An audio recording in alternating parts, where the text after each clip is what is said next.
Hi, welcome to ANR tutorials.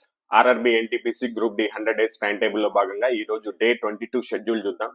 So day 21 లో కూడా మనం మ్యాథమెటిక్స్ నుంచి ఒక సబ్జెక్ట్ అనేది ఎంచుకున్నాం, సంఖ్యాశాస్త్రం, స్టాటిస్టిక్స్ అనే సబ్జెక్ట్.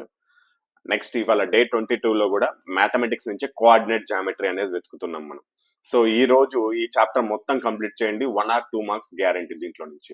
నిన్న ఇచ్చిన సబ్జెక్ట్ లో నుంచి ఏదైతే చాప్టర్ ఇచ్చానో దాంట్లో నుంచి 1 or 2 marks guarantee pure maths లో. ఈ డే 22లో కోఆర్డినేట్ జామెట్రీ ఇస్తున్నాను, దీంట్లో నుంచి కూడా 1 or 2 మార్క్స్ కన్ఫర్మ్. చాలా ఈజీ చాప్టర్. మీరు ప్యూర్ మ్యాథ్స్ అంటే భయపడతారు కదా, ఫస్ట్ మీరు ప్యూర్ మ్యాథ్స్ వెళ్ళంగానే ఫస్ట్ మీరు చేయాల్సిన ఈ రెండే చాప్టర్లు, సంఖ్యాశాస్త్రము, కోఆర్డినేట్ జామెట్రీ. చాలా ఈజీగా ఉంటాయి, ఎక్కువ ఫార్ములాలు కూడా ఉండవు గుర్తుపెట్టుకోవడానికి, చాలా సింపుల్ ఫార్ములాసే ఉంటాయి, అంత ఫార్ములా బేస్డే ఉంటుంది.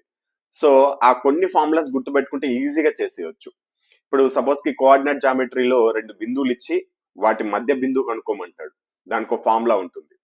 ఒక రేఖ ఇచ్చి రెండు బిందువులని ఆ రేఖ ఎంత నిష్పత్తిలో ఖండిస్తుంది అని చెప్పేసి ఒక క్వశ్చన్స్ అడుగుతాడు. ఇలా కొన్ని మోడల్స్ మన ఏఎన్ఆర్ పబ్లికేషన్ మ్యాథ్స్ బుక్ లో కూడా మీకు క్లియర్ గా లాస్ట్ 10 years లో వచ్చిన మెయిన్ మోడల్స్ ఇచ్చాను.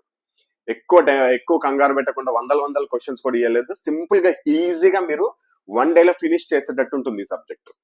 సో ఈ డే 22 రోజు ఈ కోఆర్డినేట్ జామెట్రీ నుంచి ఏ క్వశ్చన్ ఇచ్చినా సరే కంప్లీట్ చేసే విధంగా ప్రిపేర్ అవ్వండి. మ్యాథమెటిక్స్ ఎన్టీపీసీ వాళ్ళు, గ్రూప్ డి వాళ్ళకి కూడా సేమ్ టాపిక్ ఇది.